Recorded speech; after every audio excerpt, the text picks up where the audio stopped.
Et voilà. Donc moi, je vais vous parler en fait de la santé et des problèmes qui se posent. Je ne parlerai pas effectivement des liens avec les programmes.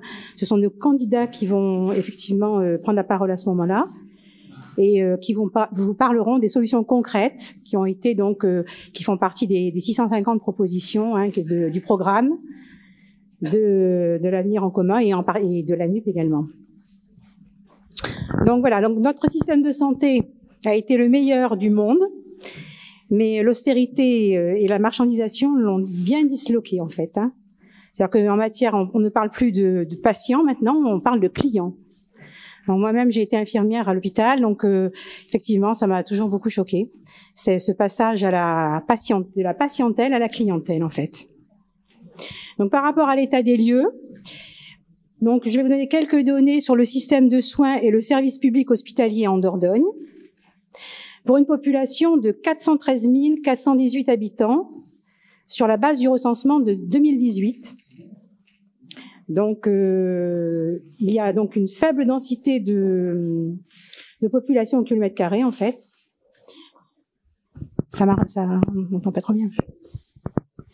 La natalité, 8 pour 1000, environ 3000 naissances domiciliées en 2019, et pour 13 pour 1000, mortalité 13 pour 1000, donc environ 5600 décès pour 2019. Donc effectivement, on constate une tendance au vieillissement de la population, et il est vrai que 36% de la population en Dordogne a plus de 60 ans. Et 26% pour la France, donc il y a quand même effectivement une nette différence. Avec ce que cela implique, évidemment, comme besoin de prise en charge de pathologies chroniques et de dépendance. Donc, on dénombre en Dordogne 984 médecins, 237 pour 100 000 habitants, alors que la moyenne en France est de 340 pour 100 000 habitants. Bon, vous avez tous entendu parler de désertification médicale, bien sûr. Parce que je pense que beaucoup de villages en Dordogne, il y a même eu des choses aberrantes comme par exemple des gens qui ont, des annonces qui sont passées sur Le Bon Coin, chercher des médecins. À Sarliac, on n'est pas trop épargné parce que on a un médecin mais qui est près de la retraite et on ne sait pas trop s'il aura on espère qu'il aura un remplaçant. Mais donc, ce qui fait que beaucoup de personnes se retrouvent sans médecin, et des personnes âgées qui ont des problèmes, des pathologies chroniques, et donc ça génère énormément d'angoisse chez toutes ces personnes. Donc, on constate effectivement un déficit de praticiens, que ce soit des médecins généralistes et également des spécialistes. Pour les médecins généralistes en activité régulière, la baisse est de 10% entre 2010 et 2021. On a constaté beaucoup de médecins qui, en fait, sont partis à la retraite en même temps et qui n'ont pas été remplacés. Moi-même, j'avais un médecin sur Antonne qui avait une clientèle vraiment, une patientèle, on va dire, très importante et qui n'a pas eu de remplaçant alors qu'elle laissait son cabinet et personne n'a voulu venir à Antonne, en fait. Donc ça s'est reporté sur le médecin de Sarliac qui s'est retrouvé ou des alentours, mais celui de Sarliac a pris toute sa clientèle et donc ça effectivement ça génère des délais importants pour des prises de rendez-vous par exemple. Souvent on peut pas être pris tout de suite quand on a un problème, il y a un délai de plusieurs jours et en ce qui concerne les spécialistes, là c'est quelquefois plusieurs mois. Je pense que vous avez peut-être été confrontés à ce genre de problème. Donc la pyramide des âges des médecins en activité présage encore une baisse en fonction des départs à la retraite. La baisse de l'offre entraîne une adaptation des patients. Par exemple, un patient qui ne peut obtenir de rendez-vous avec un ophtalmo, il fera appel à un opticien. Donc il y a un déplacement en fait alors qu'en fait les compétences ne sont quand même pas tout à fait les mêmes. Par exemple, pour un diagnostic au centre de ressources de l'autisme, le délai pour un adulte est de 2 ans, car il n'existe qu'un seul centre à Bergerac. Donc c'est vraiment énorme en fait. Donc globalement en fait, on constate une pénurie des professionnels de santé dans nos villes et campagnes, avec des délais et des distances surtout qui s'allongent. Un démantèlement également de l'hôpital public, puisqu'il y a eu plus de 18 000 lits fermés en 5 ans, Et il faut savoir que pendant la période de la pandémie, il y a eu aussi des lits fermés à l'hôpital. Et que récemment, moi j'ai vu sur le journal d'ailleurs, que le service des urgences de Périgueux avait fermé, pour les adultes, avait fermé la nuit. Donc manque de personnel, manque de médecins. Il y a eu aussi des infirmières et des aides-soignantes donc qui ont été suspendues par rapport au refus de vaccins. Des conditions de travail donc qui se détériorent et de ce fait le travail se reporte sur les autres, ce qui génère des arrêts de travail. Et voilà, donc la pandémie a vraiment aggravé le problème. Il y a eu des démissions de personnel également, beaucoup de démissions, des gens qui se sont carrément réorientés aussi. Et donc détérioration des conditions de travail des soignants. Et puis surtout, cette marchandisation, le maintien de la gestion comptable de l'hôpital. Vous avez entendu parler de la T2A, la tarification à l'activité. Et c'est vrai que moi j'étais témoin de ce genre de problématiques. Et donc on garde de moins en moins les gens à l'hôpital. Et j'ai une amie récemment qui a eu une fracture du poignet. Et elle me racontait qu'en fait le chirurgien qui devait l'opérer dans la foulée, enfin le soir même, l'a oublié. Et on lui a demandé de rentrer chez elle. Donc on lui a quand même mis une petite attelle. Mais il a fallu qu'elle rentre chez elle, donc sans lui donner spécialement des consignes par rapport à son problème. Bon, c'est vrai que le côté positif, c'est comme elle avait personne pour la ramener le lendemain matin, ils lui ont quand même envoyé un taxi pour venir la chercher à 7h30. Mais c'est vraiment un petit peu dur, quoi. Voilà. Bon, je crois que j'ai fait le point. Ah oui, je voulais parler aussi de la situation de Sarriac, mais là, j'aurais peut-être besoin d'Alain parce que je sais qu'il y a au niveau d'un bâtiment qui devait aussi servir pour aménager éventuellement un cabinet médical. Je crois bien que ce qui s'est passé, c'est que l'ARS n'a pas donné son accord. Enfin, je sais pas trop précis. Donc peut-être tu peux venir expliquer. Comment? Ben, tu peux en parler, ça serait bien, oui, parce que ça concerne la commune, donc. Donc bonsoir à toutes et à tous et bienvenue à Sarriac. Je suis heureux de vous accueillir pour cette réunion, cette campagne de la NUP, donc Nouvelle Union Populaire, Écologique et Sociale. Et c'est un plaisir de venir discuter avec vous et partager nos expériences. C'est vrai que le constat de la désertification médicale, tu viens de l'évoquer, et c'est un souci qu'on avait eu dès notre premier mandat. Donc dès que j'ai été élu en 2008, on avait fait le constat que tous les médecins autour de nous, on avait encore des médecins, on en avait 2 à Cubjac, un à Antonne, un à Sorges, un à Sarriac. Et en fait, il y avait 7-8 médecins, et à Savignac aussi, et 7-8 médecins, mais qui avaient tous entre 55 et 60 ans. Donc, fort de ce constat, on parlait à ce moment-là des maisons pluridisciplinaires de santé. Et on avait pressenti que les médecins ne voulaient plus s'installer seuls, mais s'installer avec les autres professionnels de santé. Donc, on a fait un projet de maison pluridisciplinaire de santé. Ça devait être en 2010. Et dans le même moment que on entendait à la télé qu'on soutenait les maisons pluridisciplinaires de santé, notre dossier, nous, alors qu'on avait 7 professionnels, on avait 3 médecins qui pouvaient venir, 2 infirmières, un podologue, donc ça, on avait 7 professionnels. Et donc notre structure pouvait être bien remplie, disons. Et on a essuyé un refus de l'agence régionale de santé qui supervisait ces installations. On est tombé dans la période où il y avait un schéma départemental qui était suivi par la mutualité sociale agricole et avec un accord de financement avec le Crédit Agricole. Et la prise de pouvoir, disons, de l'Agence régionale de santé a mis à mal tout ça. Et notre dossier a été refusé parce qu'ils ont considéré, l'État a considéré, puisque c'est la préfète j'étais allé défendre le dossier à la préfecture. Et en parlant poliment, la préfète m'a carrément renvoyé dans les cordes. Et en me disant que mon programme de la MSA, je pouvais en faire des confettis si je voulais. Vous voyez, ce genre de propos tenus à un jeune élu.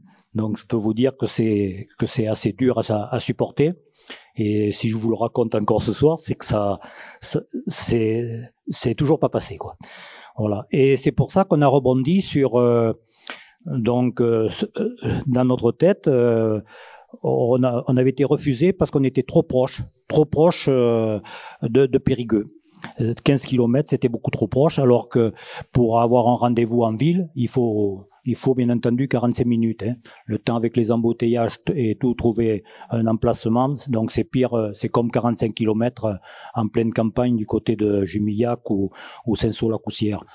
Et malgré ça, donc, on a été refusé. Après, nous, ça nous a permis, on a rebondi le mandat suivant sur un projet de maison de service au public.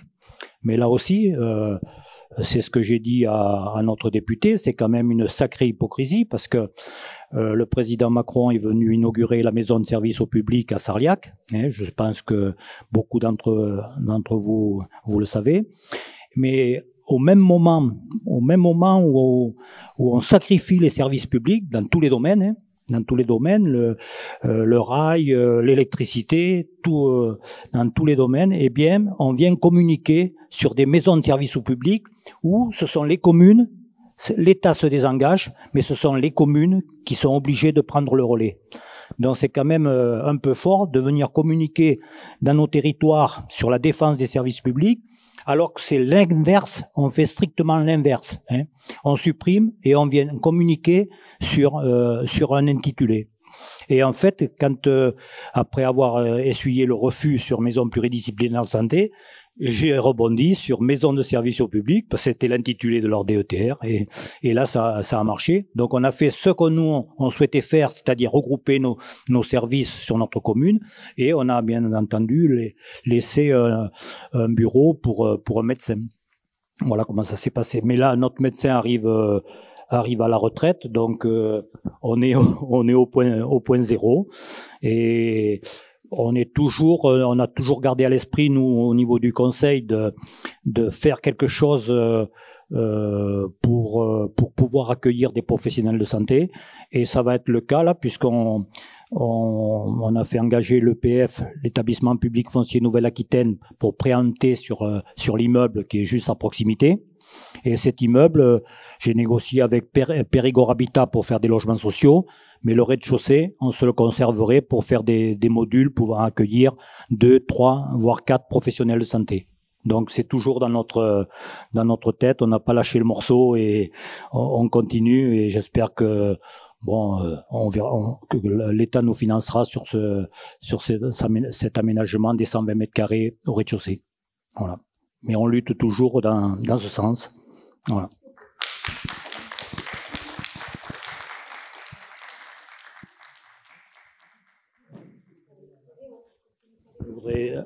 J'ai parlé de la privatisation tout à l'heure dans de nombreux domaines, mais il se trouve que je peux évoquer l'histoire au niveau de la privatisation d'EDF et de tout ce qu'on nous prépare avec, mais qui ne fait pas débat, qui ne transpire pas dans l'opinion publique, ça le pire. Nous, ça a transpiré ça s'est passé au niveau du syndicat départemental d'énergie 24, et on a fait faire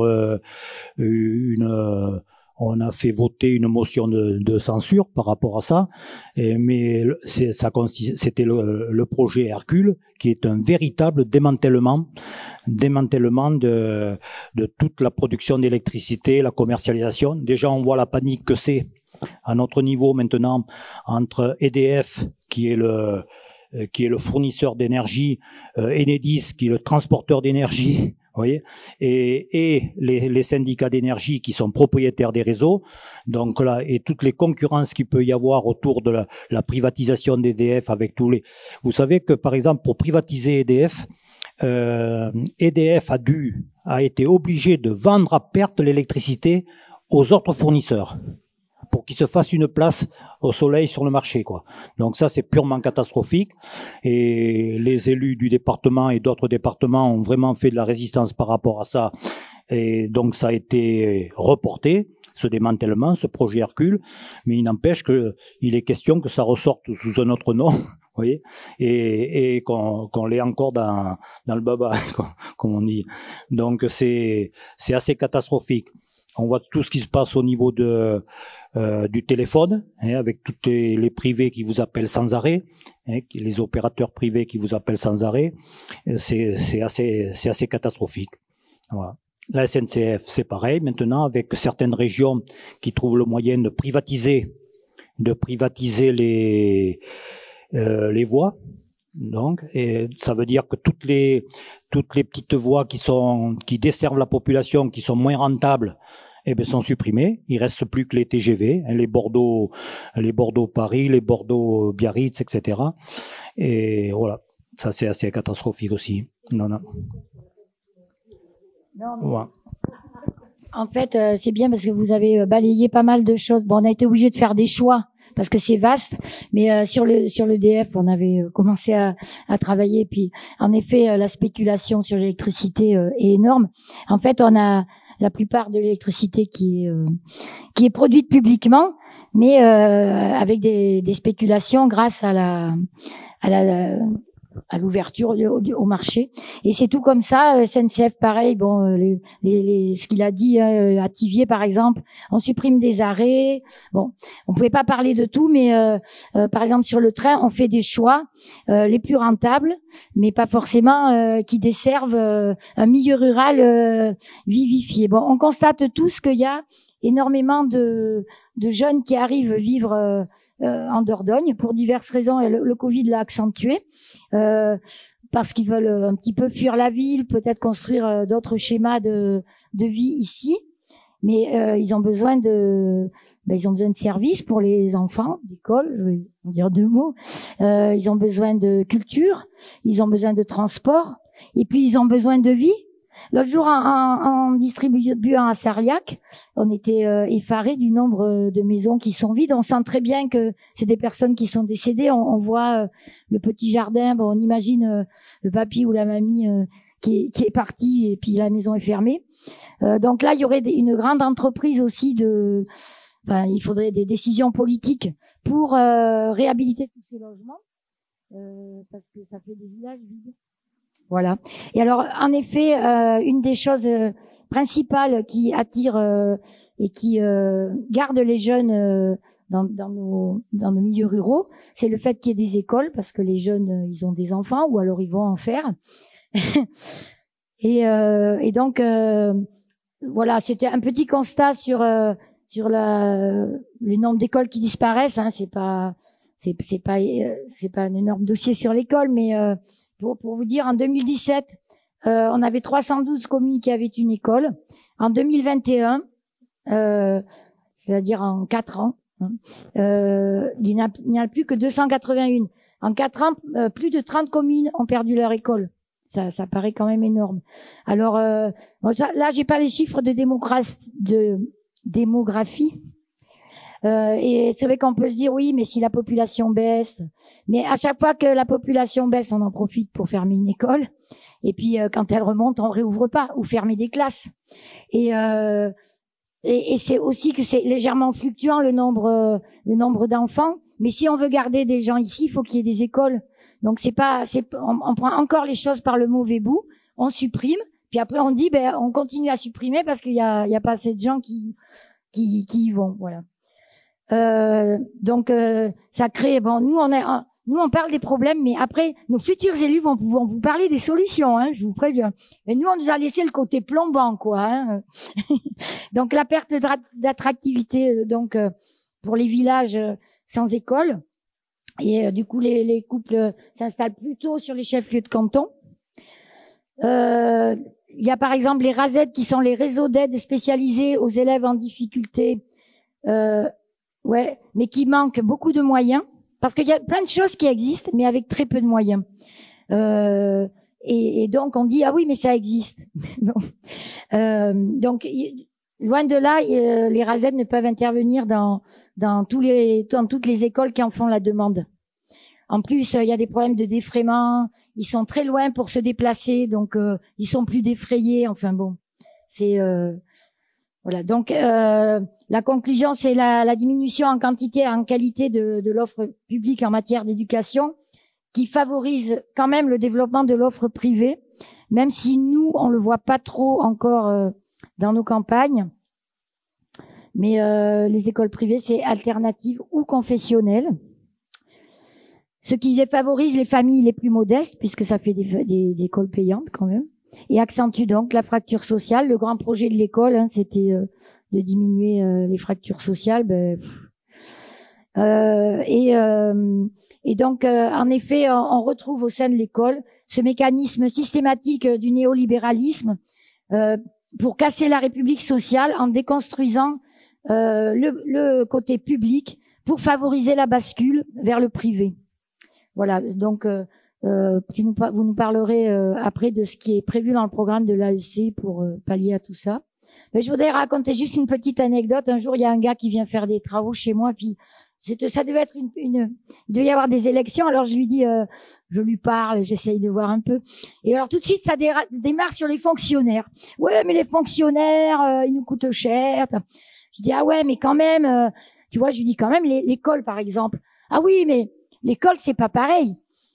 Ben ouais, mais je lui dis, et l'hôpital, c'est bien qu'il y ait l'hôpital, il soit public, parce que sinon, c'est pareil, c'est les augmentations de tarifs. On l'a même dans l'hôpital, en fait, le privé s'incruste maintenant dans le public. Alors je lui dis à l'hôpital, et les infirmières, elles sont feignantes, les infirmières, elles gagnent pas leur vie. Ah ouais, non, mais là, c'est pas pareil. Et la poste, la poste, le facteur là qui passe et puis qui regarde si la mamie elle est toujours en vie ou si elle est tombée dans sa cuisine. Moi, c'est arrivé avec ma grand-mère. Heureusement qu'il y avait le facteur, il l'a trouvé. Et ah oui, mais la poste c'est pas pareil. Et les trains, ça marche pas bien les trains quand c'est public, parce que c'était il y a 2-3 ans, c'était encore un peu plus public. Regardez en Angleterre. Ah oui, mais la SNCF, c'est pas pareil.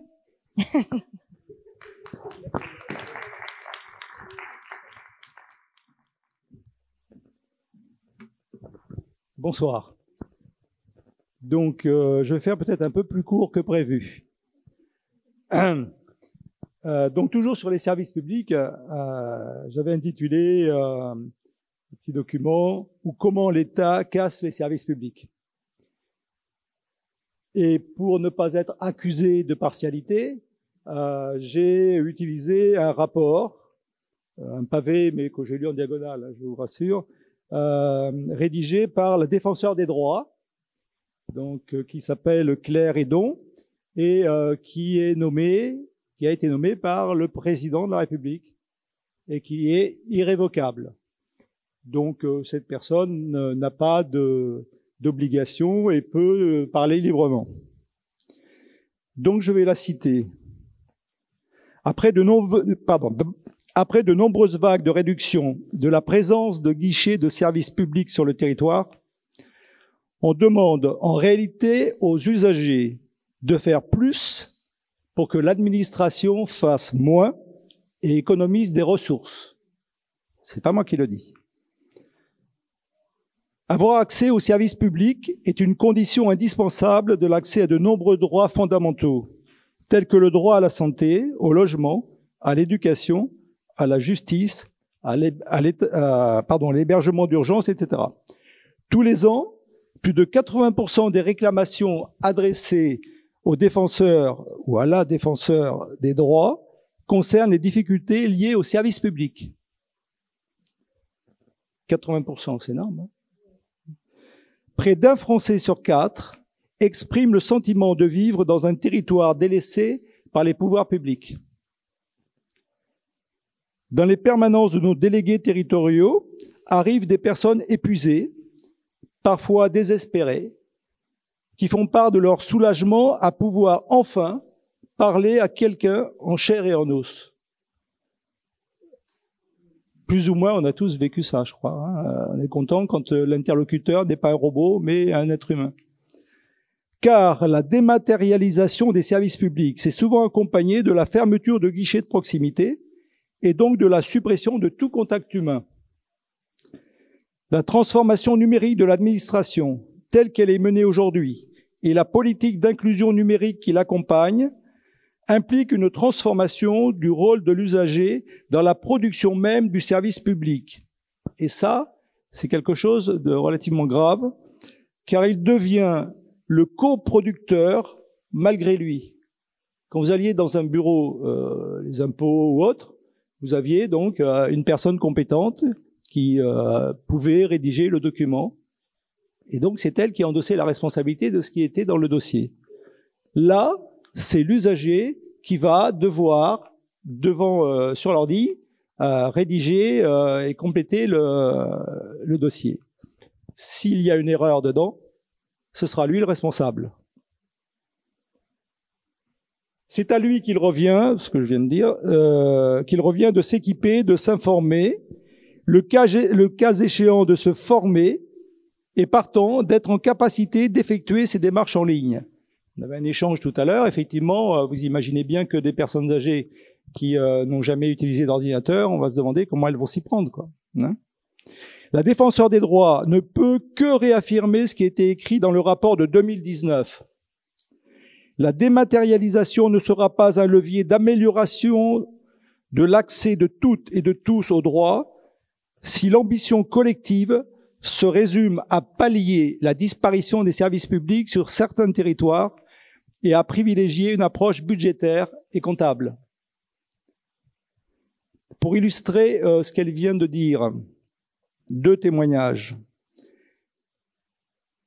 Saisie des difficultés rencontrées par des usagers pour acheter des billets de train en raison de la suppression de guichets dans les gares et de la fermeture des gares elles-mêmes, la Défenseure des droits constate que la transformation d'un nombre croissant de gares en points d'arrêt non gérés, PANG, vous saurez ce que ça veut dire maintenant, PANG, c'est-à-dire de gares où les voyageurs ne peuvent acheter de billets avant de monter dans le train, empêche certains usagers de se procurer un titre de transport avant leur montée dans le train, particulièrement ceux qui ne sont pas équipés d'un smartphone. Dans certains cas, les usagers se voient appliquer à bord du train un tarif supérieur au prix d'achat du titre de transport proposé en gare ou en ligne, voire ont fait l'objet d'une verbalisation immédiate qui reflète une logique de suspicion de fraude. C'est la totale à ce niveau-là. Faute d'avoir pu réaliser en ligne sa déclaration trimestrielle de... Alors ça, c'est un autre cas. Faute d'avoir pu réaliser en ligne sa déclaration trimestrielle de ressources et l'espace France Service où il a l'habitude de faire ses démarches étant fermé pendant l'été, un réclamant sans domicile fixe et dépourvu d'équipement numérique a vu la CAF mettre fin à ses droits pour défaut de déclaration. Pour les plus précaires, un obstacle numérique sur le chemin des droits sociaux. Les personnes les plus exposées aux situations de précarité rencontrent d'importantes difficultés pour faire valoir leurs droits. C'est un fait bien établi et reconnu. La contrainte numérique qu'il appartient désormais aux usagers de surmonter semble avoir éloigné encore davantage ces personnes de leurs droits. Il s'agit là d'un paradoxe, lorsque l'on sait que malgré les alertes émises dès 2013 par le Défenseur des droits, la dématérialisation a été présentée par les pouvoirs publics comme un moyen d'améliorer l'accès aux droits, notamment sociaux. Près d'un quart des Français ont le sentiment de vivre dans un territoire délaissé par les pouvoirs publics, ce qu'on disait tout à l'heure. Quand on interroge ces personnes sur ce qui explique ce sentiment, le point le plus souvent cité est l'absence ou les difficultés d'accès aux services publics. Je vous remercie.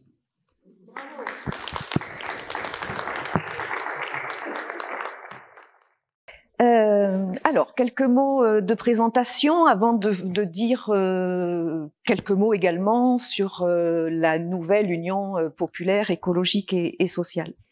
Donc en 2 mots, moi je suis Marlène Marty, je suis la candidate suppléante de Cyril Girardot et j'habite à Sorges et je suis formatrice en travail social à Limoges. Voilà.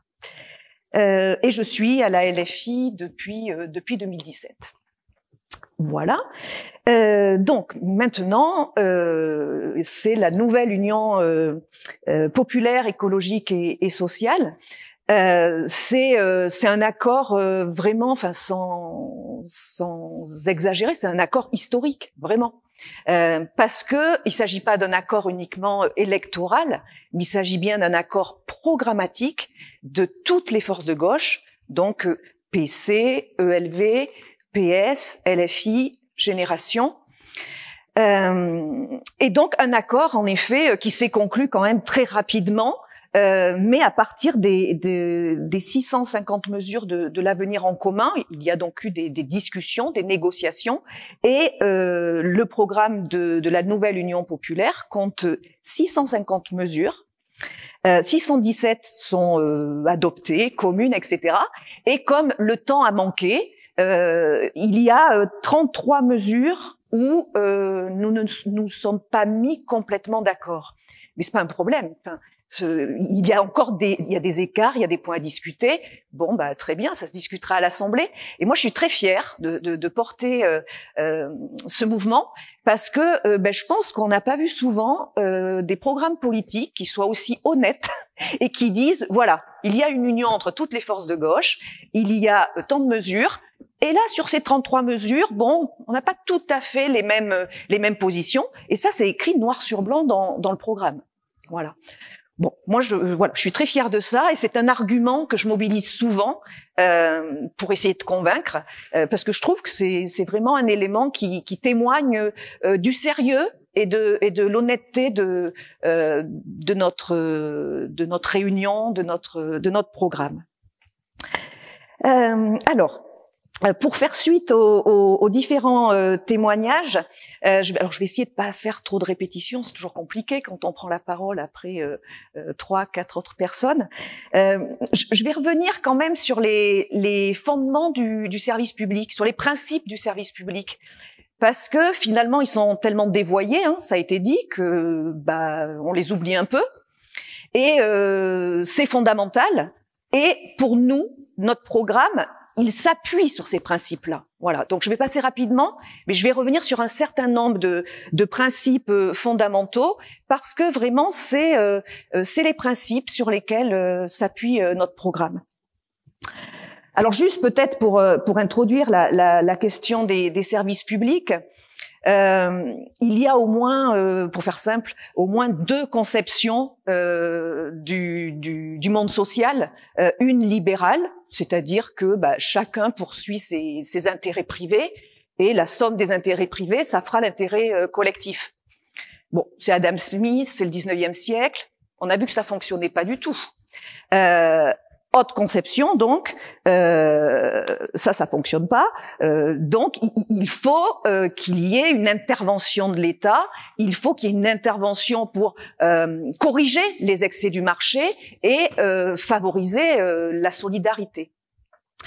Donc je vais vite, hein, mais 2 conceptions, avec une quand même qui est plus ancienne que l'autre. Sauf qu'aujourd'hui, on nous revend la question de finalement non, c'est le libéral qui est moderne, c'est le libéral qui fonctionne. Non, le libéral c'est bon, c'était au 19e siècle, ça fonctionne pas.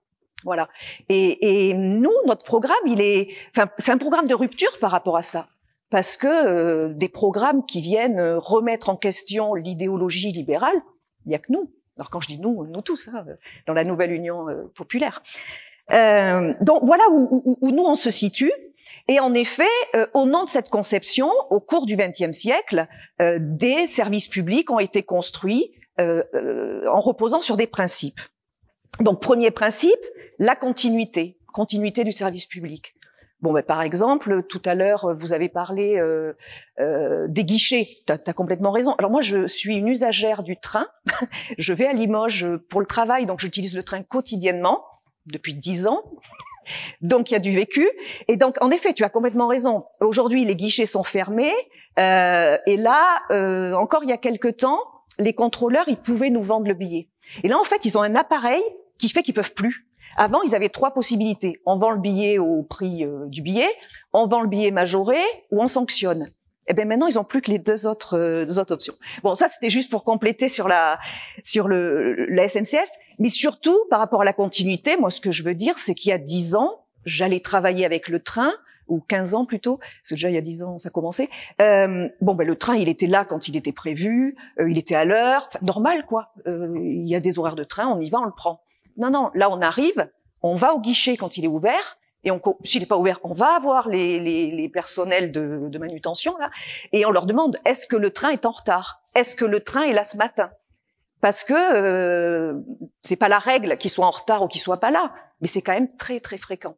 Alors c'est très irrégulier, mais il y a des semaines où on peut avoir 3 trains, 4 trains de supprimés quoi. Donc voilà, continuité du service public, c'est un exemple. Avec la SNCF, ça fonctionne pas. Donc nous voulons renationaliser la SNCF et réunifier la SNCF. Parce que le problème aujourd'hui, c'est qu'il y a différentes filiales qui se font concurrence. Principe d'égalité. Je prends juste un exemple, hein, il y en aurait plein.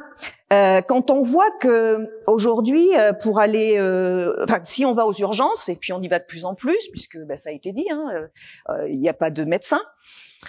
Si on va aux urgences et que par la suite on a la chance ou la malchance de ne pas être hospitalisé, il y a donc le forfait patient urgence de 19,61 € qui est à la charge du malade. Alors bien évidemment, entre celui qui a une mutuelle et celui qui en a pas, je suis pas sûre que ces deux catégories de personnes soient égales dans un statut d'égalité face au service public. La neutralité et la laïcité, un sujet sensible. Alors là, notre gouvernement Macron, il a rien compris ou il a fait exprès de rien comprendre sur cette question-là, puisque il a instrumentalisé cette question pour comment dire. Il a instrumentalisé pour la prendre à l'envers en fait. La laïcité, c'est quoi? La loi 1905. C'est permettre à chacun de croire comme il l'entend, où il veut, et même s'il veut afficher ses croyances, ce n'est pas un problème. Le principe de la laïcité, c'est ça. C'est que chacun puisse croire, y compris dans l'espace public. En revanche, les fonctionnaires d'État, eux, doivent être complètement neutres, ne doivent rien afficher, parce que l'État doit garantir la possibilité pour chacun de croire. Bon, eh bien notre gouvernement, avec la loi sur le séparatisme, ça c'est le nom qu'on connaît mieux. Le nom exact, c'est loi confortant le respect des principes de la République. Finalement, donne à l'État la possibilité de faire rembourser des subventions qui ont été octroyées à des associations, parce que le contrat d'engagement républicain ne serait pas respecté. Sauf que, pourquoi pas? On est dans une république. Sauf que le contrat d'engagement républicain, il est défini nulle part. Donc là, très concrètement, on a un État qui tend à être autoritaire et qui tend à peser sur la liberté associative. Et du coup, sur la laïcité. C'est-à-dire que c'est fou. Le principe qu'ils brandissent et au nom duquel ils proposent un certain nombre de mesures, ça va exactement à l'encontre de ce principe. Primauté de l'intérêt général sur les intérêts privés. Alors là, je crois que là c'est le summum. Alors juste pardon, parce que je dis ce qui va pas, mais il faut quand même que je dise ce qu'on va faire. Bien évidemment, abrogation de la loi sur le séparatisme. Voilà, ça c'est une des premières mesures pour nous. Primauté de l'intérêt général sur les intérêts privés. Alors là, je crois que oui, c'est peut-être le principe le plus violemment attaqué. On va prendre un exemple, le cabinet de conseil, McKinsey. Donc McKinsey, là, faut que je regarde parce que les chiffres, moi, je peux pas les retenir quand ils sont un peu trop gros. Donc un rapport sur l'école qui n'a servi à rien, c'est 1,5 million les 200 pages, soit 2 000 € la page. Voilà, McKinsey, c'est ça. Alors, le scandale est double, parce que bien sûr, c'est la fuite des fonds publics vers les intérêts privés, ça c'est déjà un scandale à part entière, Mais peut-être le deuxième niveau qu'on perçoit moins et qui est tout aussi grave, c'est finalement, c'est une norme, que les prérogatives de l'État soient transférées à des cabinets privés, et finalement, c'est les politiques publiques finalement sont prises sous le diktat, on peut dire ça, des cabinets privés, puisque c'est eux qui prennent finalement les décisions, ou en tout cas qui orientent les décisions. Non, mais c'est quand même fou. C'est l'argent public qui va vers des intérêts privés, et ces intérêts privés-là, c'est eux qui vont dire comment on oriente les politiques publiques. C'est quand même fort. Alors, nous, c'est très clair, hein, plus aucun cabinet privé qui travaille pour les services de l'État. Alors, c'est vrai que c'est très répandu. D'ailleurs, si on écoute même des émissions inter ou culture, j'entendais des journalistes qui, j'étais même pas surpris. Oh, mais ça se fait, mais c'est très généralisé. Mais s'il n'y a pas les compétences en interne, non, mais depuis quand les fonctionnaires, les hauts fonctionnaires d'État ne seraient pas compétents? Puis s'ils sont pas compétents, on va les rendre compétents. Mais ces travaux-là, des rapports pour prendre un certain nombre de décisions en termes de politique publique, c'est à l'État de le faire. Donc nous, il n'y a plus de cabinet privé, et les fonctionnaires et les élus feront leur travail.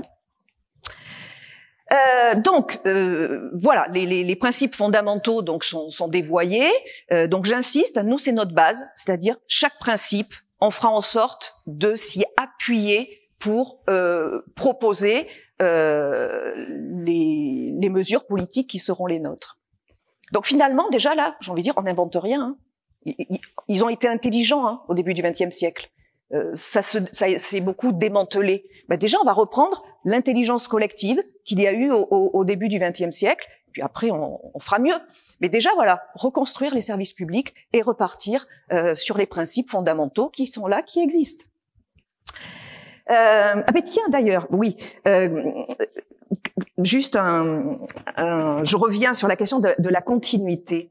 Vous l'avez dit tout à l'heure, au niveau de la santé, maintenant, donc, fermeture des urgences, fermeture de lits. Alors, il y a eu la première raison, ça a été l'ARS hein, qui décidait pour des questions de rationalisation, en fait.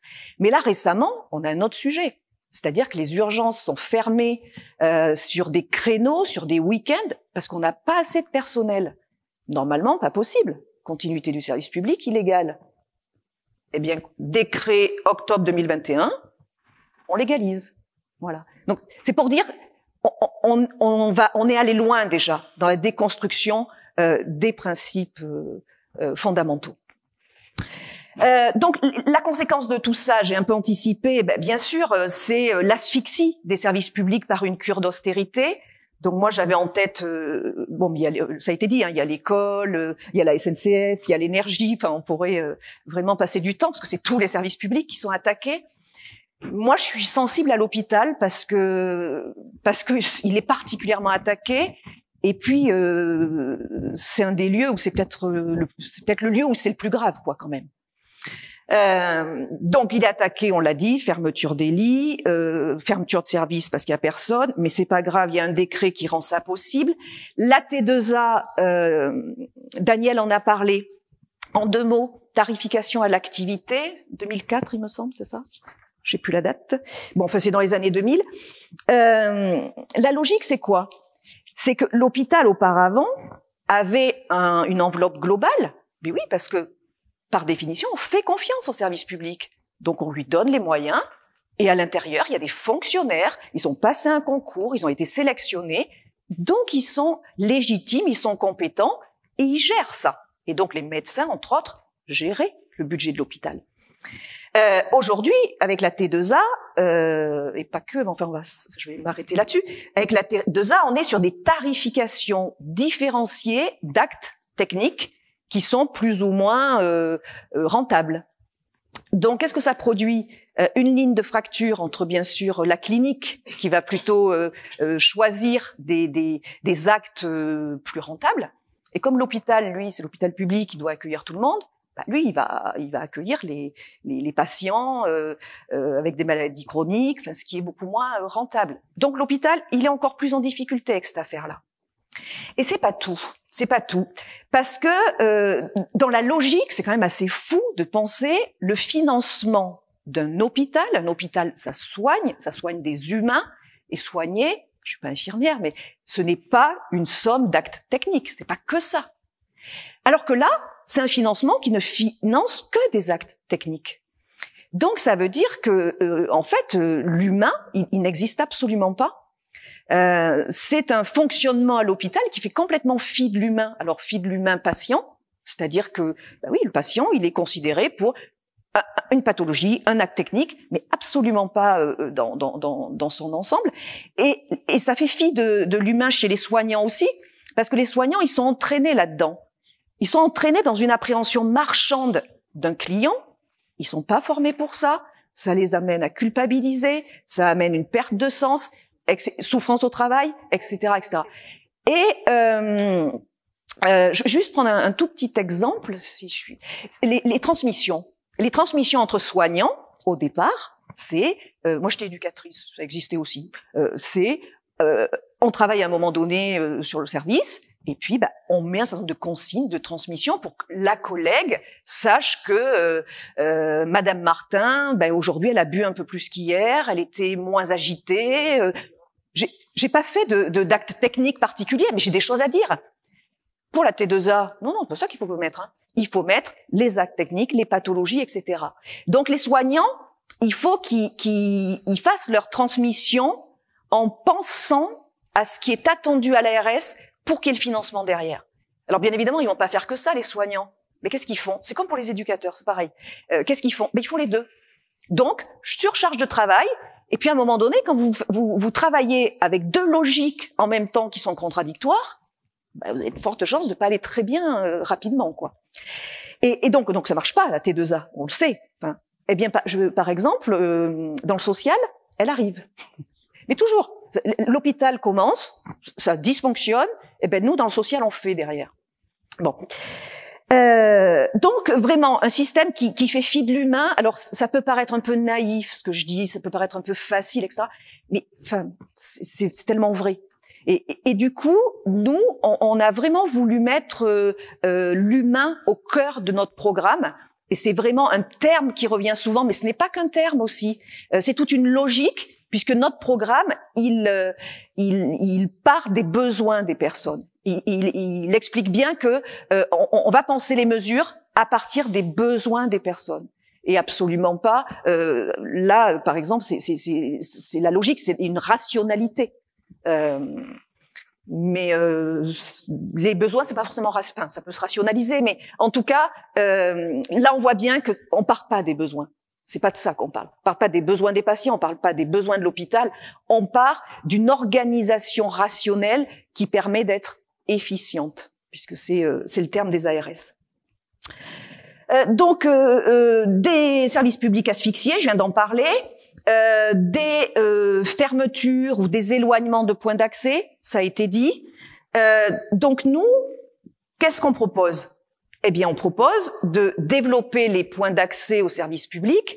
Alors, Monsieur le maire a traité de la question des maisons France Service, en effet, où l'intérêt, on va dire, c'est en effet des services sont regroupés avec des horaires plus larges, une offre qui peut être plus intéressante. Ok.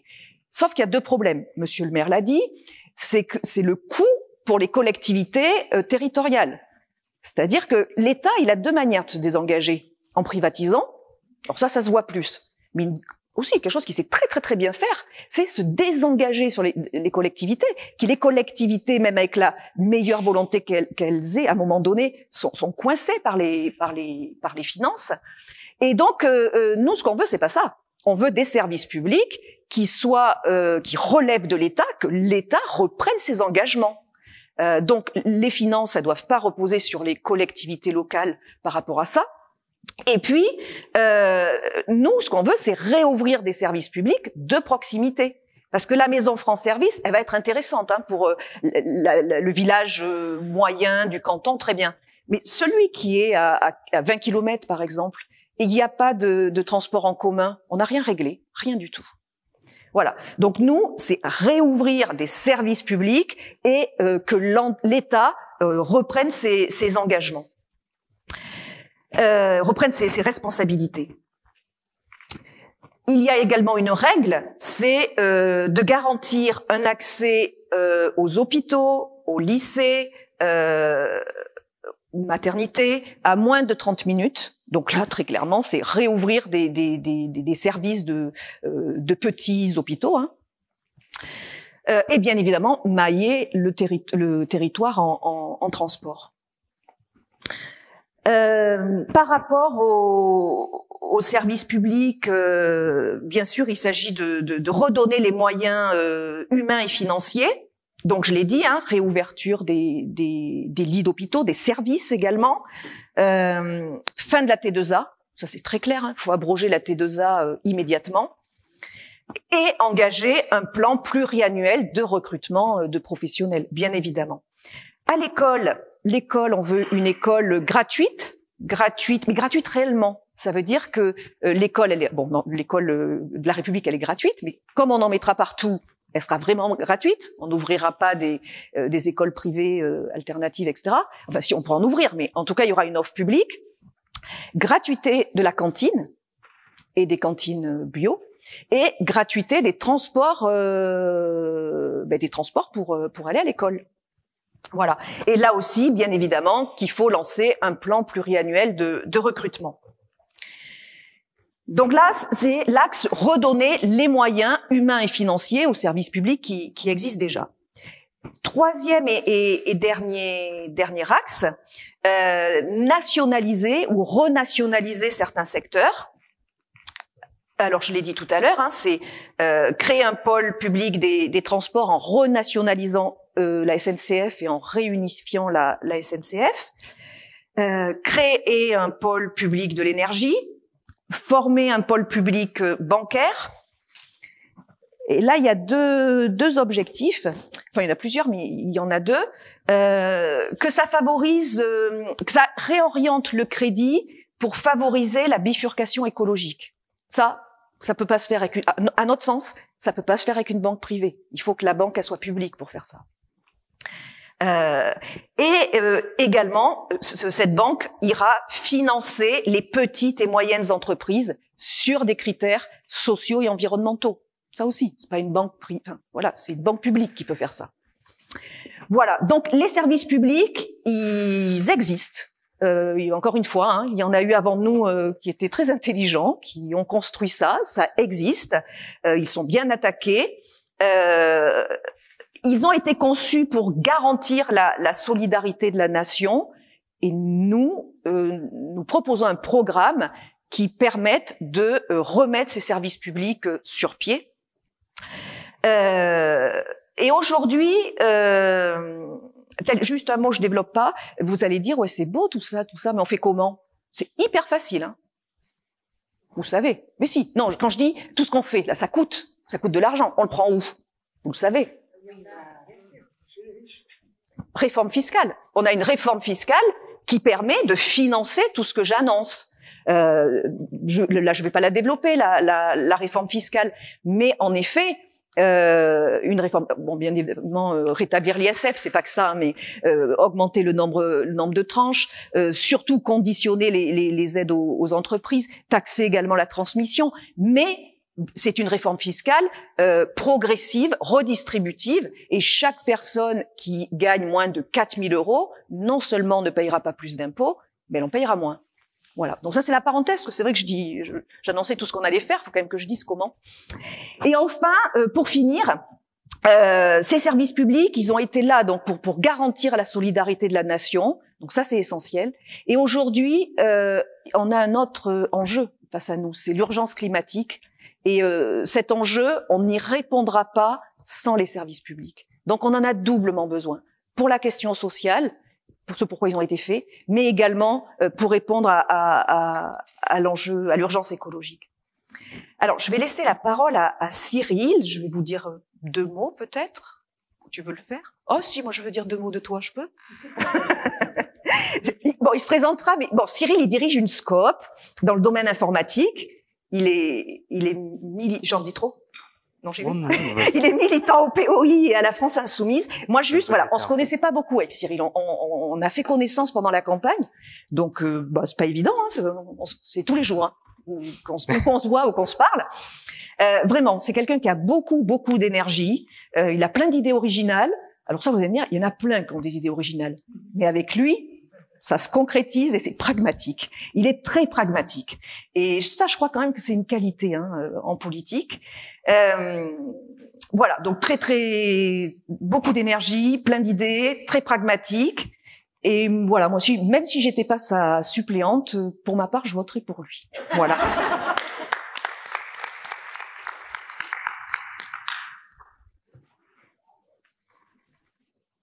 C'est bien, j'ai presque plus besoin de me présenter. Donc, chers amis, chers camarades, bonsoir. Donc, Cyril Girardot, une deuxième fois. Donc, j'ai 29 ans et en effet, je suis dirigeant et fondateur donc d'une SCOP en Dordogne, en informatique. J'ai commencé à militer dès l'âge de 16 ans pour essayer d'organiser le blocage de mon lycée à Exideuil pour lutter contre la réforme des retraites, éternel recommencement. Donc, je suis le candidat sur cette 3e circonscription de la Dordogne, membre du Parti ouvrier indépendant. Et j'ai été directeur de campagne aux législatives il y a 5 ans, cette fois-ci dans le Sarladais pour la France Insoumise. Donc si j'étais un petit peu en retard ce soir, c'est parce que je sors du débat organisé par ADN, donc Au-delà des normes, une asso LGBT de Périgueux, l'inter-LGBT et AIDS, donc, qui représentait tout le département et où je représentais la NUP, puisque tous les autres candidats étaient déjà occupés. Et quand on vient de Sarlat ou de Bergerac, Périgueux, c'est loin, vraiment. Donc l'avantage de Sarliac, c'est que j'étais pas très loin. Et ça a permis d'arranger tout le monde. Je vous remercie chaleureusement pour votre présence parmi nous ce soir. Déjà parce que ça nous permet de parler des services publics qu'on a besoin de mettre en commun et que des années de libéralisme plus ou moins autoritaire ont essayé de détruire au fur et à mesure. Nous, on va essayer de tout reconstruire. Après, je voulais aussi remercier plus spécifiquement quelques personnes, parce que si on est capable de discuter ensemble ce soir, c'est parce qu'il y a des militants qui non seulement travaillent sur les groupes de travail et ont pu préparer toutes ces petites notes, parce qu'il y a des militants qui se chargent de réserver les salles, de décorer les salles, de s'équiper. Il y a tout le matériel qui est installé, il y a toutes les chaises qui sont en place quand on arrive. Sans eux, ça se fait pas. Donc, puisqu'on parlait d'écologie, en effet, c'est l'occasion pour moi de rappeler qu'en effet, dans la ruralité, on a un problème majeur d'un point de vue écologie. On est prisonnier d'un modèle, le modèle tout voiture, qui a été mis en place il y a un bon paquet d'années, mais c'était essentiellement pour pouvoir relancer cette industrie de la voiture, Peugeot, Renault en tête. Le problème, c'est que les lieux de vie sont éloignés du travail, ils sont éloignés de nos services publics. On a réussi un certain exploit, on a réussi à transformer le métro boulot dodo en auto boulot caveau. Pas vraiment souhaitable. C'est pour ça qu'on défend le blocage des prix, notamment de l'énergie, puisque de toute manière, on est entièrement dépendant de notre voiture. Donc à 2 € le litre, ou à 3 € le litre, ou à 4 € le litre, on aura besoin dans tous les cas de faire le plein. La seule chose, c'est que c'est les pauvres qui payent. C'est pas une mesure anti-écologique de bloquer le prix à la baisse. Il faut qu'il soit à 1,40 à la pompe juste pour qu'on puisse arriver à nouveau à revivre. Bien sûr, c'est le blocage des prix aussi sur tous les autres produits de première nécessité, mais notamment sur l'énergie, que ce soit essence, gaz et tout ce genre de choses. Je vais vous raconter aussi une petite anecdote puisque j'étais au débat donc de la CAPEB mardi dernier, le mardi 17. Donc vous serez ravis d'apprendre que Madame Thomasson, candidate Les Républicains, est pour le blocage des prix. Son groupe a voté contre il y a quelques mois, mais apparemment elle n'était pas au courant. Mieux encore, les 2 candidats de la majorité présidentielle, puisqu'ils n'ont pas réussi à se mettre d'accord, que ce soit Monsieur Gardillou ou l'actuel député Monsieur Cubert-Tafon, sont pour aussi. Ils ont voté contre.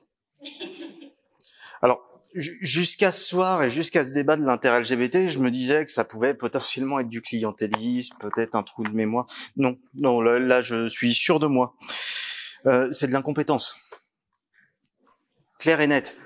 C'est impressionnant à quel point ils sont incompétents. Ils ont voté des textes de loi, notamment là en ce qui concerne du coup par rapport à ce qui était en débat au niveau de l'inter-LGBT, notamment aussi au niveau des lois immigration.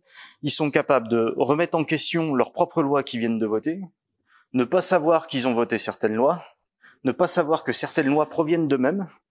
C'est-à-dire qu'il y a une loi qui a été portée pour justement interdire notamment certaines pratiques médicales qui étaient clairement contre les personnes trans, ce genre de choses. Ce projet a été porté conjointement par pratiquement toute l'Assemblée nationale. C'est-à-dire qu'il y a notamment Bastien Lachaud, de chez nous, et une dame dont j'ai perdu le nom de famille et qui est quasiment imprononçable, mais de chez La République En Marche. Le représentant de La République En Marche revenait sur cette décision et disait que c'était pas possible. C'est leur propre projet de loi.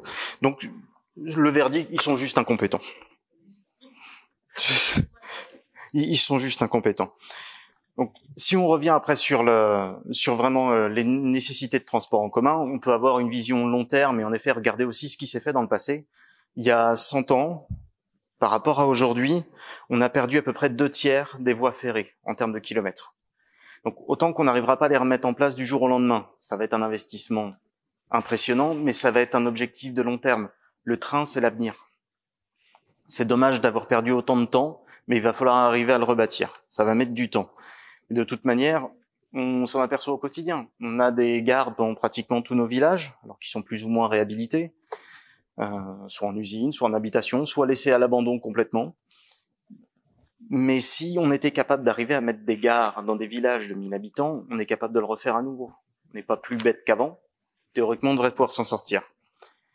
D'ailleurs, je vais vous raconter là une autre anecdote. J'étais au débat organisé par les jeunes, un ciné-débat à Nontron hier soir.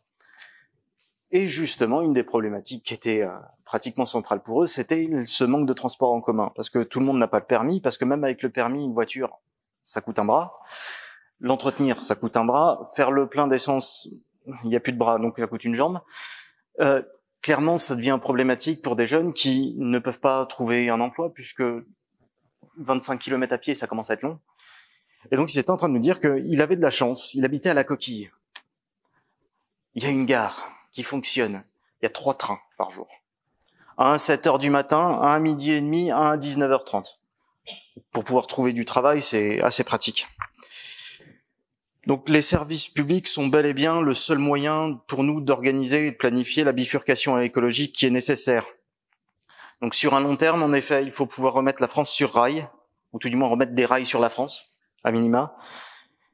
Mais dans tous les cas, faute de mieux, à l'heure actuelle, il va falloir agir maintenant et remettre en place un réseau de transport en commun, y compris du bus, immédiatement et de manière gratuite. Le rapport du GIEC ne nous laisse pas d'autre choix, il nous y oblige. On a 3 ans pour réagir. Ne pas réagir, c'est criminel. Clairement, le gouvernement a été condamné, l'ancien gouvernement a été condamné 2 fois pour inaction climatique. Pour nous, il est hors de question de laisser faire ça et il va être temps d'arriver à faire changer tout ça. Je reviens du coup sur le débat de la CAPEB. Alors, juste parce que j'ai pas précisé le sigle, c'est Confédération des artisans et des petites entreprises du bâtiment. Donc, en général, c'est des gens qui se considèrent pas forcément de gauche. Voilà. On va pas détailler. Mais par contre, après discussion et ce genre de choses, on s'aperçoit que leurs problématiques et leurs demandes, en fait, elles sont dans notre programme. Il suffit juste d'arriver à leur expliquer, mais elles sont dans notre programme. Et ils ont émis notamment un problème qu'ils ont rencontré au niveau de la gestion des déchets.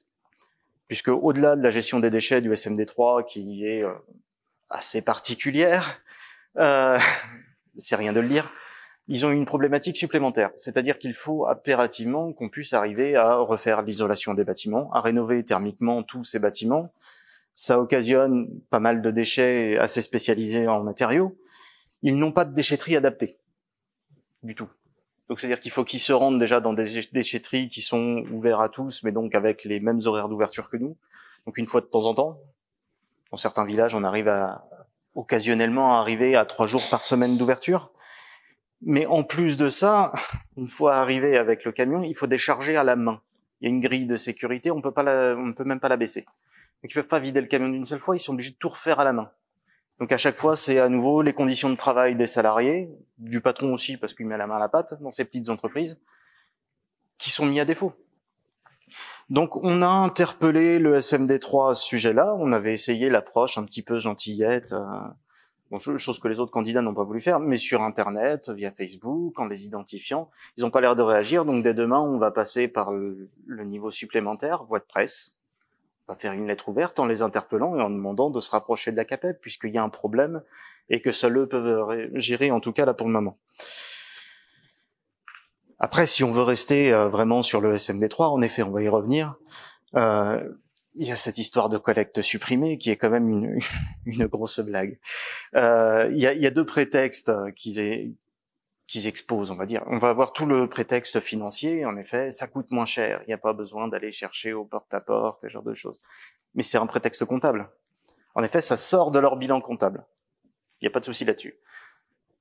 Mais le coût, en fait, de déplacement qui est réduit pour eux et qu'ils ne prélèvent pas théoriquement sur la taxe d'ordures ménagères, c'est vous qui allez le payer. Vous prenez votre voiture. Donc ça revient au même. Ils prennent le prétexte écologique, c'est exactement la même chose. On consomme moins de carburant, oui. Combien vous consommez en plus de carburant par les gens directement? Il faut sortir de cette logique comptable. Impérativement, les services publics sont pas là forcément pour être rentables, ils sont là pour servir. Il est temps d'arriver à ce qu'ils se mettent ça dans le crâne. Ça va prendre un petit peu de temps. Mais dans tous les cas, fin du monde, fin du mois, c'est le même combat.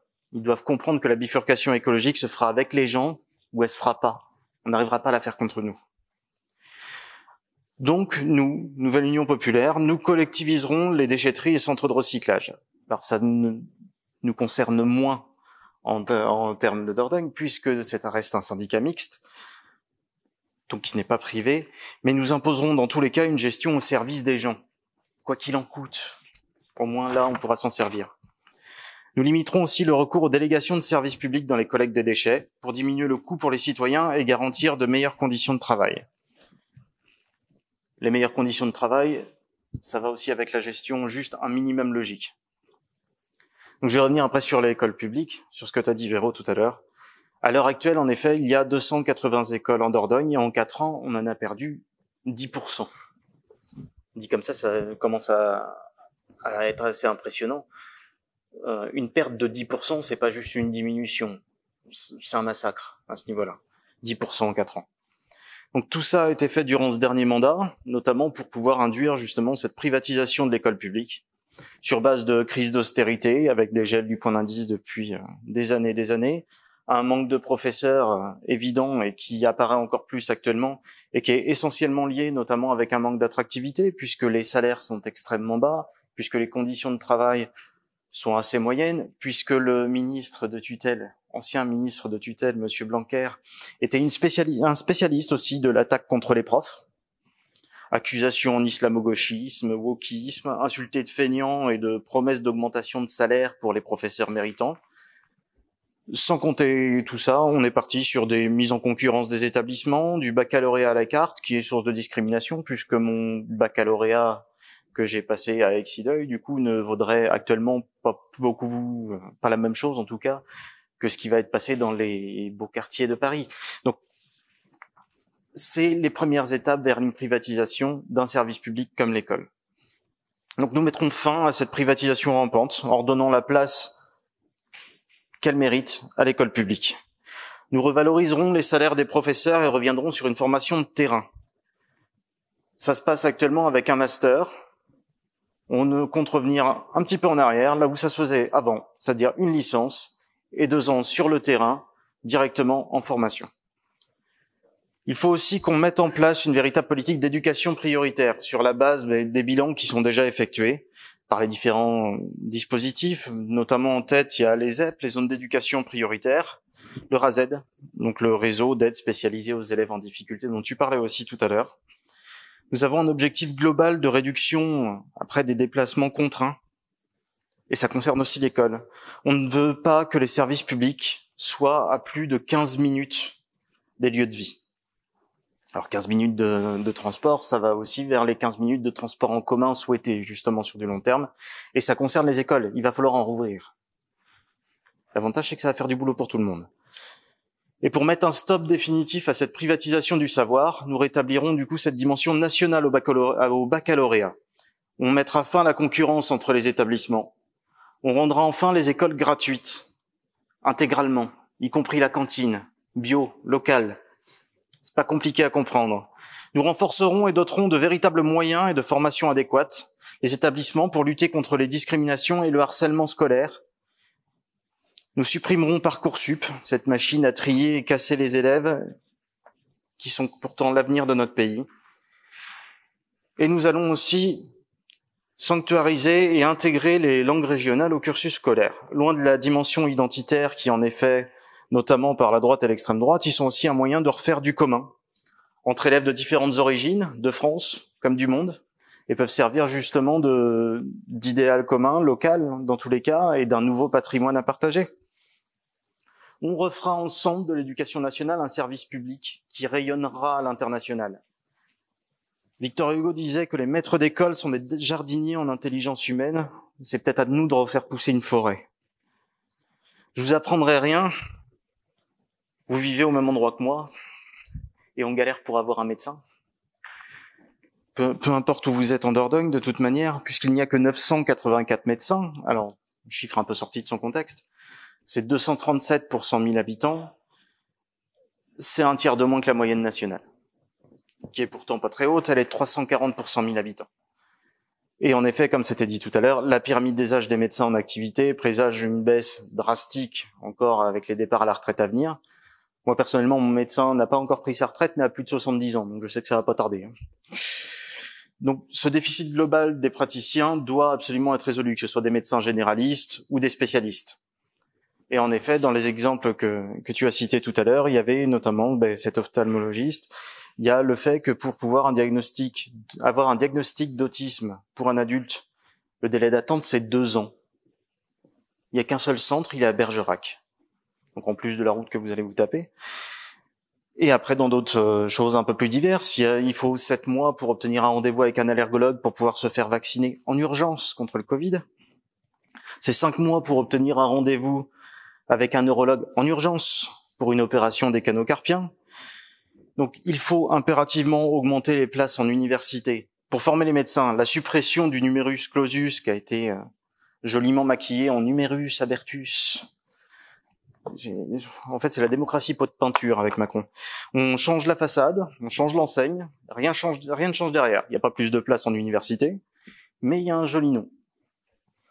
Une grande spécialité. Il s'était aussi illustré dès le début de son mandat en changeant le RSI en URSSAF des indépendants. Qu'est-ce qui a changé? Le nom. Au moins, ça a le don d'être clair. C'est une constante.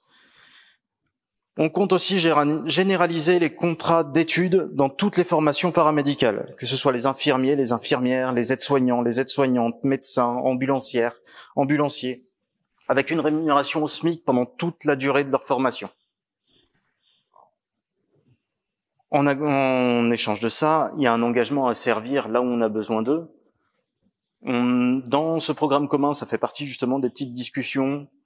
Il y a une certaine ouverture. Le Parti socialiste est plus sur 3 ans, tous les autres, on est plus sur 5 ans. Et si on prend un exemple beaucoup plus local, Terrasson, la Ville-Dieu, qui est donc sur la circonscription de Sarlat, il y a avant-hier, on a eu un petit peu marre et a décidé de faire la même chose. Alors, en fonction de ses moyens, c'est malheureusement pas l'État, ils ont décidé de faire la même chose en finançant par contre à hauteur de 800 € parce qu'ils ont du mal à financer plus que ça, mais contre 50 services à la sortie des études. Donc, si des communes sont capables de le faire avec les moyens du bord, en étant légèrement en dessous du seuil de pauvreté, nous on est capable de le faire au SMIC nationalement.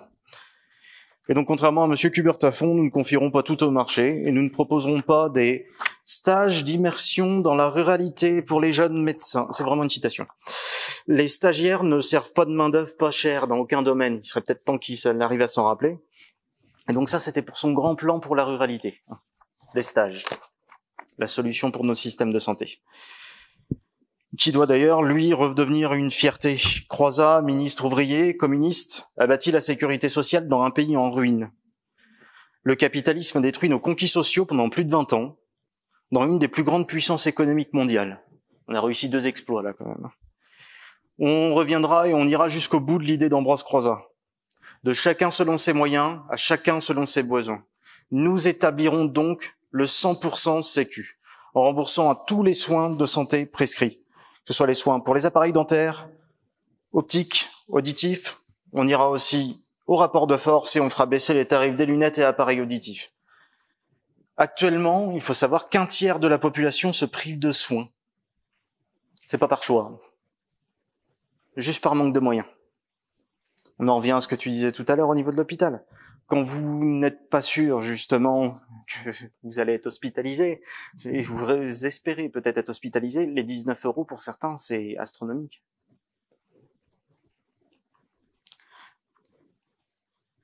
Nous mettrons donc en place des centres de santé de proximité pour pouvoir arriver à mailler tout le territoire, en salariant les praticiens nécessaires par l'État et puis à la charge des communes, afin de rétablir un système de santé permettant de couvrir les besoins de tous et où que vous soyez. Monsieur Macron et sa suite, ainsi que ses deux pères spirituels, illégitimes, je ne sais pas comment les appeler, Hollande et Sarkozy qui était contre la PMA, apparemment là ça va, sont aussi responsables de la casse de tous les services de proximité. Ils ont confié au fur et à mesure de grands pans de nos services publics au privé, à la SNCF, la Poste, la santé. On voit le glissement pour l'éducation nationale. Il faut absolument mettre un terme à tout ça. Ce que je disais tout à l'heure, Monsieur Kubert-Tafon a fait un rapport sur la ruralité. Un rapport, 170 pages et des poussières. Je l'ai pas lu en diagonale, par contre, celui-là. J'aurais peut-être dû.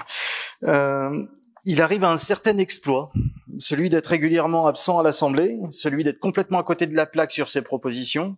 On se demande où est-ce qu'il vit. Je pense un peu au milieu de nulle part entre les deux. Ces solutions pour la ruralité. Donc là, j'en ai noté quelques-unes parce qu'elles sont pas mal. Donc au-delà du stage dont on parlait tout à l'heure pour les médecins en formation, un stage obligatoire, non rémunéré bien sûr. Faut pas pousser. La règle générale, on confie tout à France Service. Il faut développer plus d'unités France Service. Précariser les contrats de travail des agents publics, dans les propositions, ce qui serait bien, c'est que pour les petites communes, on puisse répartir les agents publics dans toutes les communes.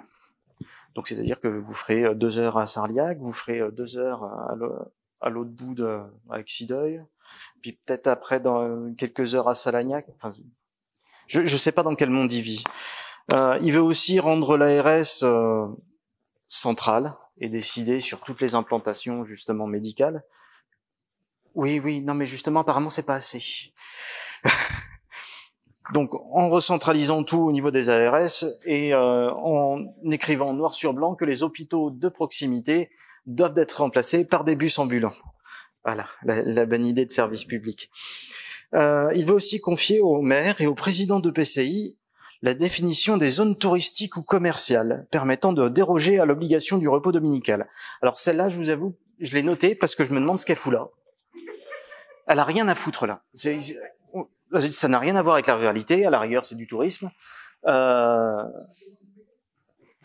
sais pas si c'est une demande du MEDEF. Dans tous les cas, on peut se demander s'il n'y a pas une collusion avec quelques acteurs principaux du tourisme. Quel est le rapport de une ? Bon, après, quel est le rapport quand on voit ce qu'ils sont capables de ne pas défendre et de défendre derrière ? Le rapport, ça peut juste être l'incompétence. Mais à quel moment on confie à un maire le droit de déroger au droit du travail localement et dire non, mais là-bas, là, sur les 3 restaurants, ils peuvent bosser tout le temps, c'est pas grave. C'est une zone touristique. On l'a décidé. Donc on va résumer un peu. Donc les propositions de Kubert-Tafon, on précarise les travailleurs pour changer, on retire des services publics pour changer, on numérise tout pour changer. Donc on va lui rappeler des faits. 32% des adultes ont renoncé à effectuer une démarche administrative en ligne en 2021. La source, l'INSEE. Et ça monte à 62% chez les plus précaires d'entre nous. 62%, 2 tiers. Les solutions proposées par France Service sont déplorables. C'est pas de la faute, malheureusement, des travailleurs qui sont dedans. Mais un ou une seule employée ne peut pas être formé pour tout. C'est impossible. Pas pour tous les services publics qui sont censés arriver à remplacer. Ils ou elles doivent répondre à toutes les demandes des usagers, mais sur rendez-vous en plus. Et je sais pas si vous savez comment prendre rendez-vous sur les France Service, la fonction principale, par Internet. Je sais pas qui invente ce genre de choses. C'est absolument magique. D'autant plus quand localement il existe encore des zones blanches. Elles sont plus ou moins nombreuses, mais sans réseau mobile ni ADSL. Autant dire que ne leur parlez pas de la fibre, pour eux c'est une douce utopie. Ça va arriver, mais ils y croient même plus. Au-delà de ce constat, l'économie faite sur les services publics se reporte directement sur tous les citoyens et sur leur poche personnelle. Abonnement Internet, achat du matériel nécessaire. D'autant plus, là, ça joue un peu mon travail. La plupart des services publics sont difficilement accessibles depuis un appareil mobile.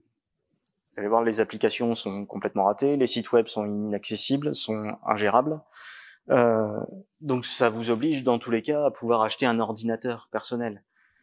Là, on va avoir deux soucis. Le premier, c'est le coût de ce genre de matériel de base, mais d'autant plus quand on prend le deuxième coût, c'est-à-dire que si vous pouvez pas vous équiper, vous allez chercher soit d'occasion quelque chose de relativement dépassé, soit quelque chose d'entrée de gamme. Et alors là, le matériel d'entrée de gamme, par expérience, c'est de une, irréparable, les 3/4 du temps, impossible de le faire évoluer, tout est soudé dessus. La plupart du temps, ça lâche au bout de 2-3 ans. Non seulement c'est un impact écologique qui est absolument minable, mais c'est un impact sur absolument les poches de tous les citoyens. Pour faire quelques économies, en fait, c'est tout le monde qui paye. Bon, après, ça étonne plus personne quand on voit les 50 gouvernements passés, mais ça peut être pas mal de le rappeler. Donc, bien que nous souhaitons rouvrir les services publics, on ira aussi en conquérir de nouveaux et en recollectivisant certaines choses, notamment les régies de l'eau, en imposant une gratuité des premiers mètres cubes, notamment les réseaux de transport, en rendant gratuits les transports en commun. Notamment, et là, je vous avoue que c'est ma petite fierté, parce que j'ai apporté ma petite pierre à l'édifice au programme L'Avenir en commun initialement, et je le vois aussi à nouveau dans ce nouveau programme de la Nouvelle Union populaire.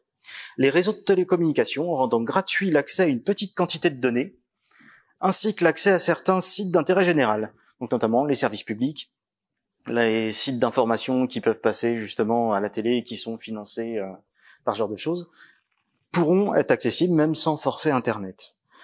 C'est aussi la distribution du courrier avec la Poste afin de lutter notamment contre les sous-traitances en cascade qui dégradent non seulement les conditions de travail mais aussi les salaires. Je ne sais pas si vous avez déjà discuté avec quelques-uns d'entre eux, mais niveau salaire, ils sont souvent payés au colis, avec des heures qui commencent à 6 heures du matin et l'heure de fin, bon, c'est pas grave, de toute façon, les heures sup sont pas payées. Donc, quand on arrive à ces niveaux-là, forcément, il va falloir mettre un terme définitivement à ça.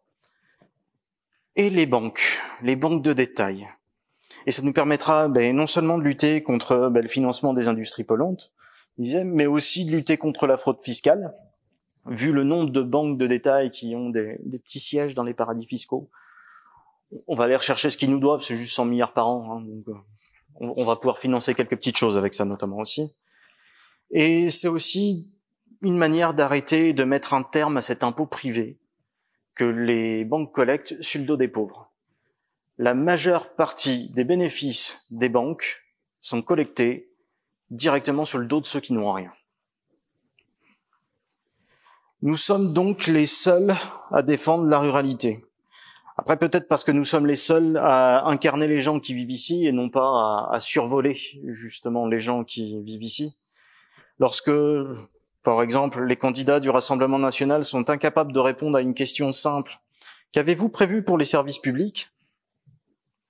Ils renouvellent un sketch de la Bajon. Je ne sais pas si vous connaissez l'humoriste. Vous couperez. Voilà.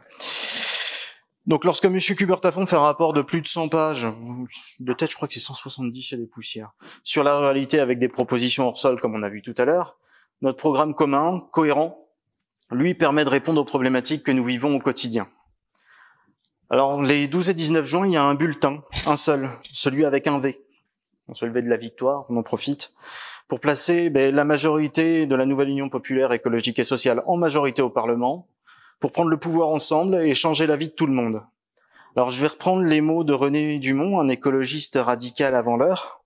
Bon, le début va vous dire quelque chose. Un autre monde est possible.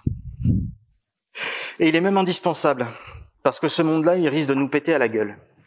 Et on ne pourra pas dire qu'on n'a pas été prévenu.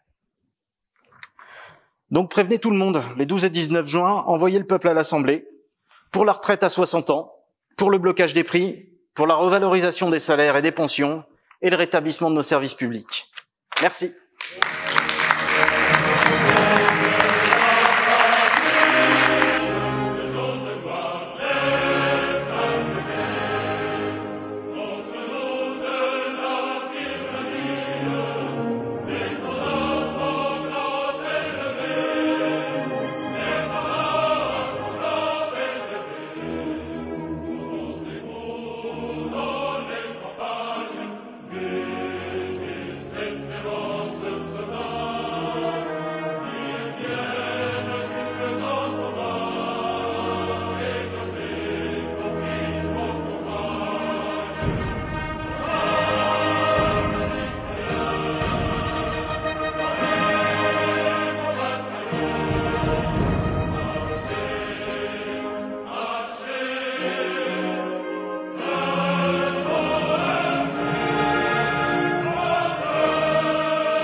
esclaves, debout, debout. Le monde va changer de base, nous ne sommes rien, soyons